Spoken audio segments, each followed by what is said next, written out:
Welcome to Dyspraxic Rosie Writes, a channel where we talk about dyspraxia, chronic illness, and the writing life.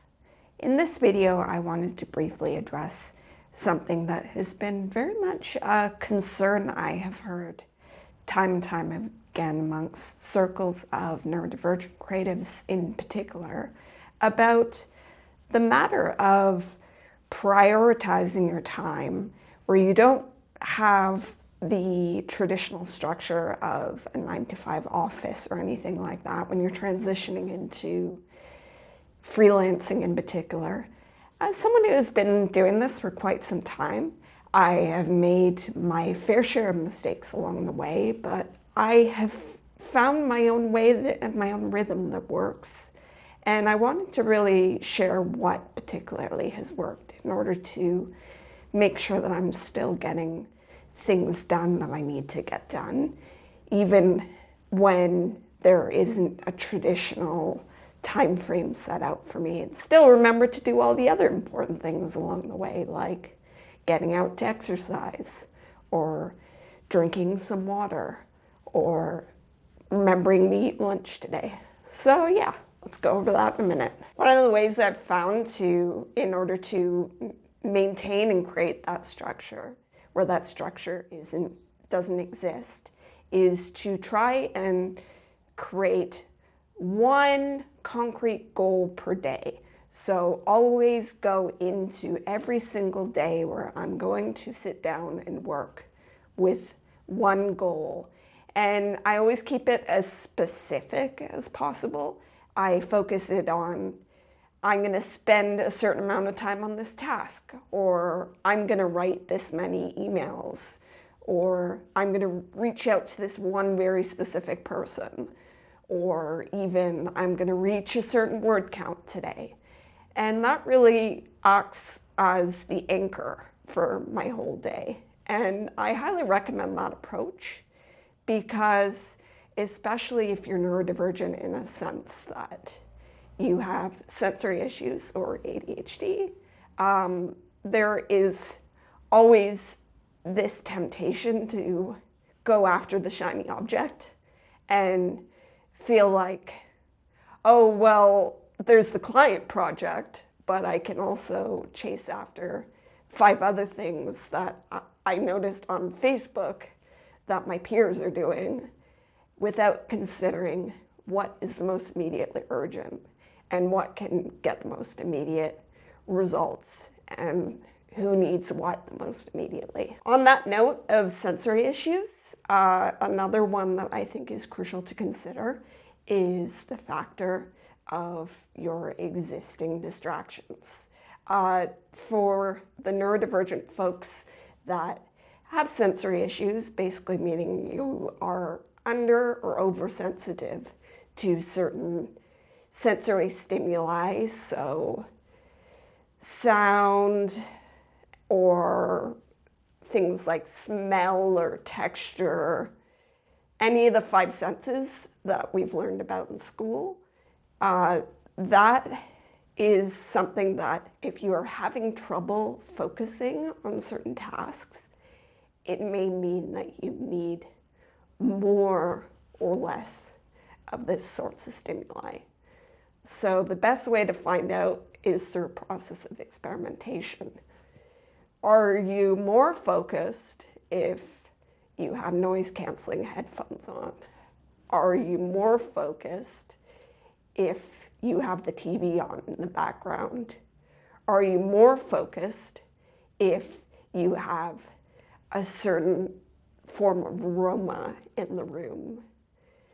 Consider all these things if you are finding that the problem is not actually that you don't have enough structure, but you need to design your environment in a different way. Another thing we have to mindfully consider as neurodivergent folks is that of not getting so hyper-focused on tasks that we forget to consider all the little things that allow us to produce our best work, whether that be things like eating or drinking, all the essential things, all the having enough water to drink today, all the going to the bathroom, all the remembering to get 3 meals a day.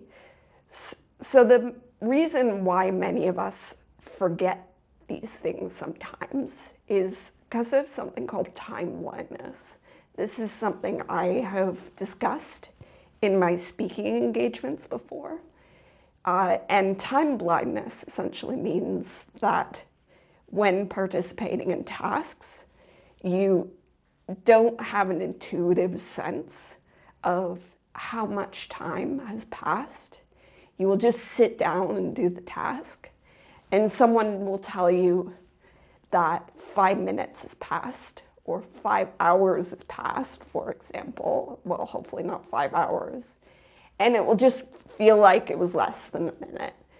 And so in order to work around that when you work for yourself, especially when you're doing quiet, focused tasks like administrative, boring spreadsheets, or creative tasks like sitting down and writing an article, in order to make sure that you are factoring in things like an exercise break so that you don't have tension in your body, so tension in your back, or you don't get overwhelmed, or you don't forget to have your lunch today.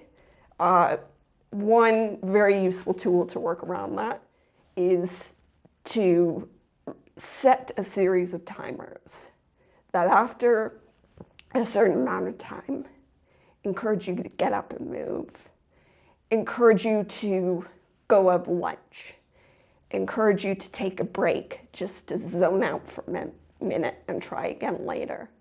All those little things can make a world of difference in helping you manage your day in a way that wouldn't be available to you as someone who works for yourself. My next word of advice is about not being so hard on yourself if something isn't working. Yeah, that's right. This is if a form of failure is happening in the actual routine itself, think about how you can change it. Think about all the little things you're doing throughout the day and consider how exactly you can change it if something isn't working. Last but not least, consider your priorities. As someone who lives with someone who has a project management background, I have very much learned to think about this much more mindfully. So if you are unsure what task to do today, or you feel like you have too many tasks, focus on this more so in terms of what's the most urgent, what is due when, and how much time do you need per task.